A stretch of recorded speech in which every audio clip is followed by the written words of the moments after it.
Vamos dar continuidade à leitura e estudo da obra de André Luiz. Estamos no livro No Mundo Maior, onde, agora no capítulo 6, Amparo Fraternal, gravando a segunda e última parte deste episódio, né? Nós vimos no vídeo anterior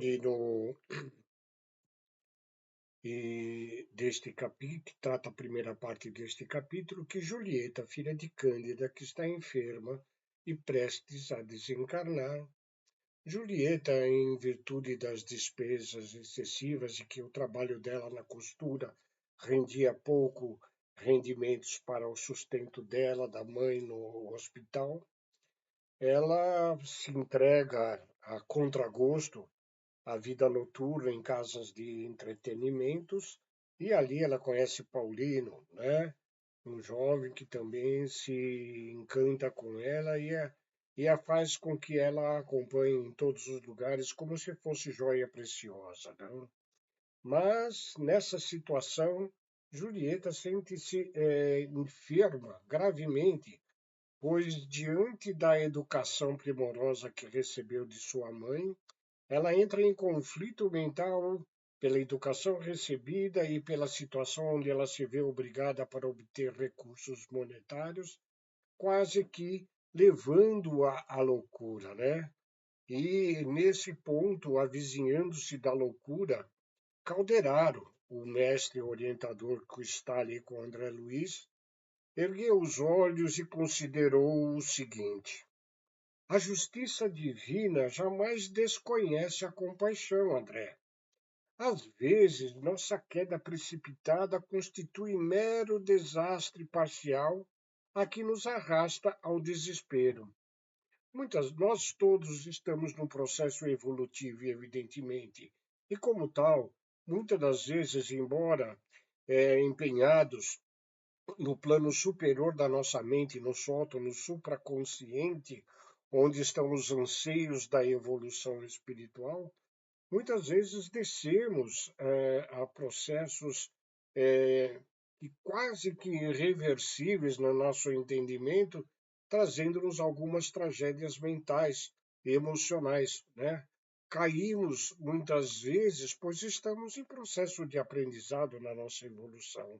É o que nos fala aqui o Calderaro, né? Nossa queda constitui mero desastre parcial que nos arrasta muitas vezes ao desespero. Porém, a eterna sabedoria examina o móvel de nossas ações e, sempre que possível, pronto a nos reerguer. Como o aluno que momentaneamente erra na prova, o professor vem e o ajuda ao novo aprendizado.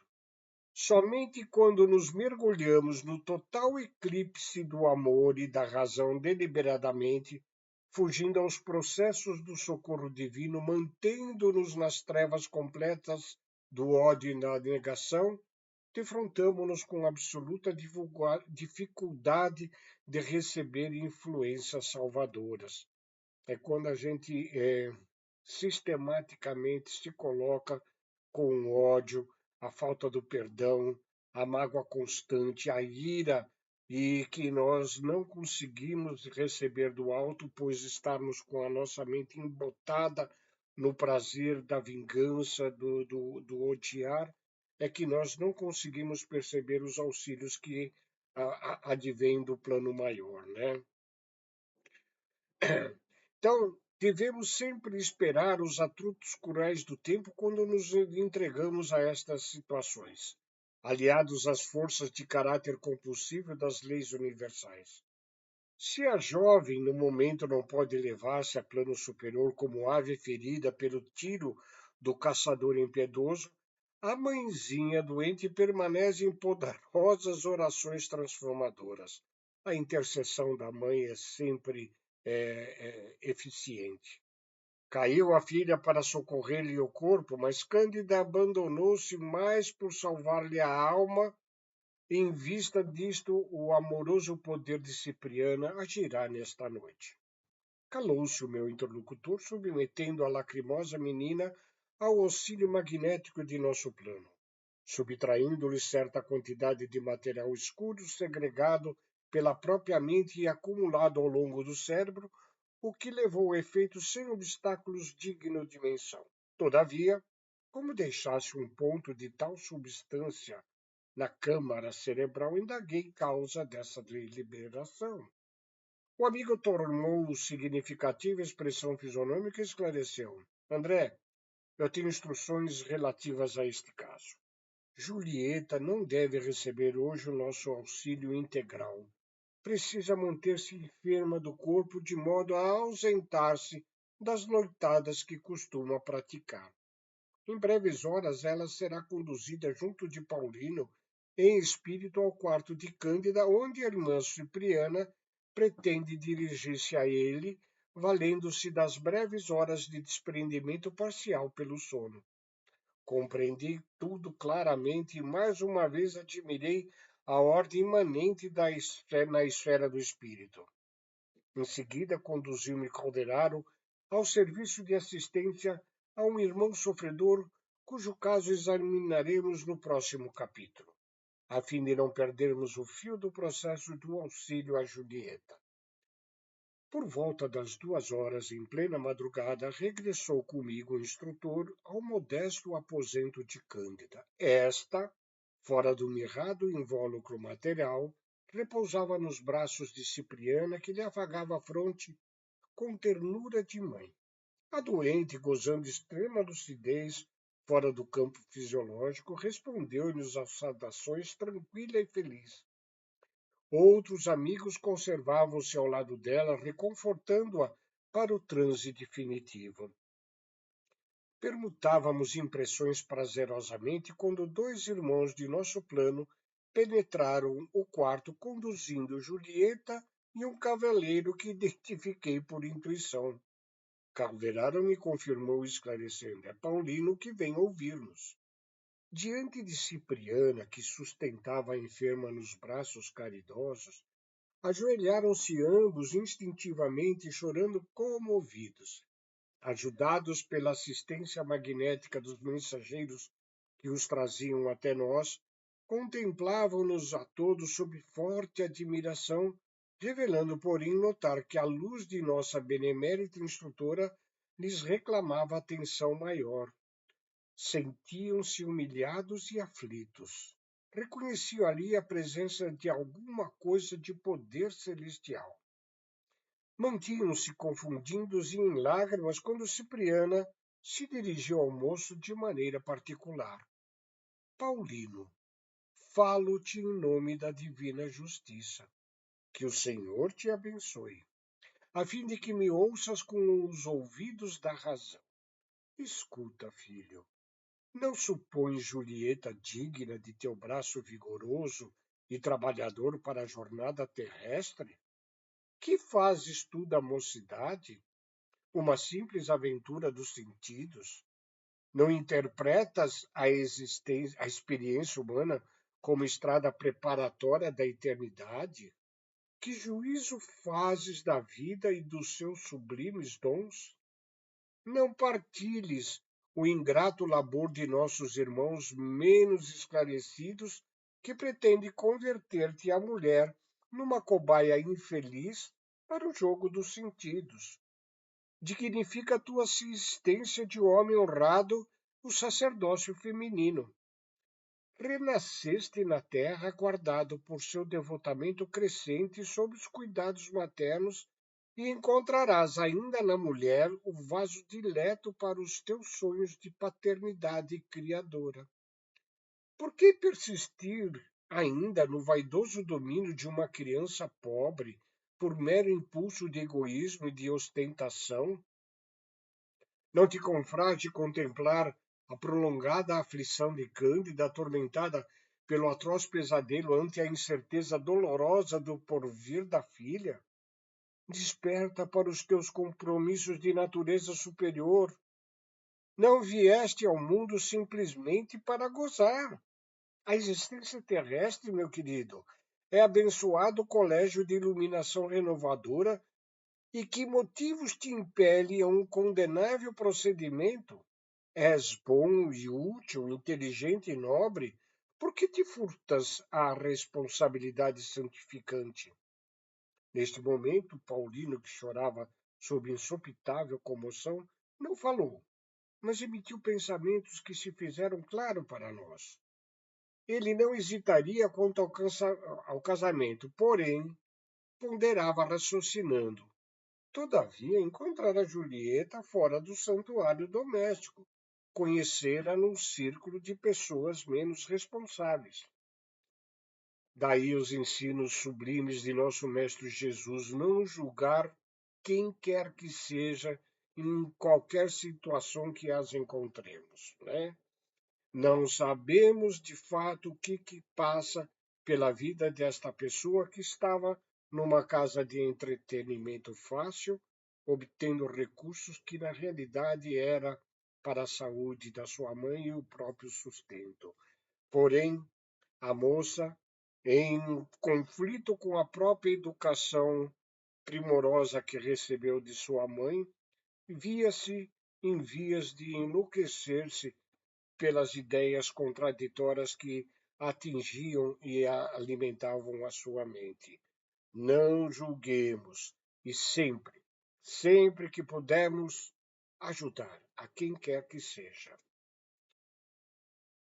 Essa condenação de Paulino, né, que encontrara Julieta fora do santuário doméstico, conhecera num círculo de pessoas menos reprováveis, em clima de sugestões que não o convidavam à elevação espiritual. Não seria prudente ele defender-se? Não lhe constituía obrigação organizar um matrimônio em bases mais sólidas? Aproximara-se da jovem num clube noturno e encontrara-a sem lar? A irmã Cipriana causou-lhe as ponderações, porque tornou firme após ligeira pausa. Paulino, perante o teu critério de homem de bem, as aflições de Julieta a tornaram credora de maior amparo, exatamente pela situação que enfrentava. A pobrezinha não procurou uma casa de entretenimentos menos digna, alimentando segundo as intenções. Não lhe conheces, porventura, as preocupações absorventes de filha dedicada? Não sabes que seus pés ali buscavam trabalho e arrima, proteção e recurso? Enquanto diligenciava mera distração para a mente ociosa, Julieta vivia humilhações e tentando ganhar o remédio necessário à mãezinha enferma. Como absolver a ti mesmo e condená-la? Com que direito chasquear-te a respeitabilidade de uma jovem que visava tão sagrados objetivos? Haveria vileza no sol quando seus raios incidem no pântano? Seria culpado o lírio que adereça um cadáver? Paulino, sacode a consciência atormentada pelas facilidades humanas. Ainda não sofrestes quanto devias para santificar e amar a vida? Não desprezes o ensejo que se te oferece. Coopera no resgate da jovem mulher que te não surgiu no caminho por mero acaso. O amor e a confiança não constituem obras de improviso. Nascem sob a bênção divina, crescem com a luta e consolidam-se nos séculos. A simpatia, nas mais das vezes, é a realização de milênios. Não te aproximarias de Julieta com tamanho apego se ela já não figurasse em teu pretérito espiritual. Dedica-te a ela, salva da loucura e da inutilidade. Oferece-lhe o braço de esposo honrado à vida antes que a morte te despadece o vaso físico nas mãos invencíveis. É mais nobre dar do que receber, mais belo amar que ser amado, mais digno sacrificar-se que extorquir alheios sacrifícios. Não te cause, moça, a crítica do mundo.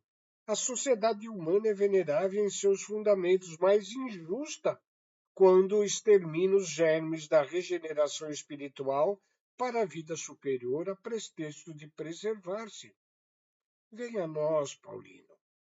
O Senhor abençoar-te-á o gesto digno. Amanhã, Cândida viverá as horas derradeiras da atual existência. Dá-lhe a paz, restitui-lhe o bem-estar pelo muito que se mortificou para conservar a filha em posição respeitável. Não permitas que o amor se perverta em tua alma. Santifica-o com responsabilidade, fortifica-o com os teus dotes naturais e a providência estará no teu lado por todo o sempre. Calou-se a instrutora, mas de seu coração partiam raios de safirina luz, envolvendo o rapaz integralmente.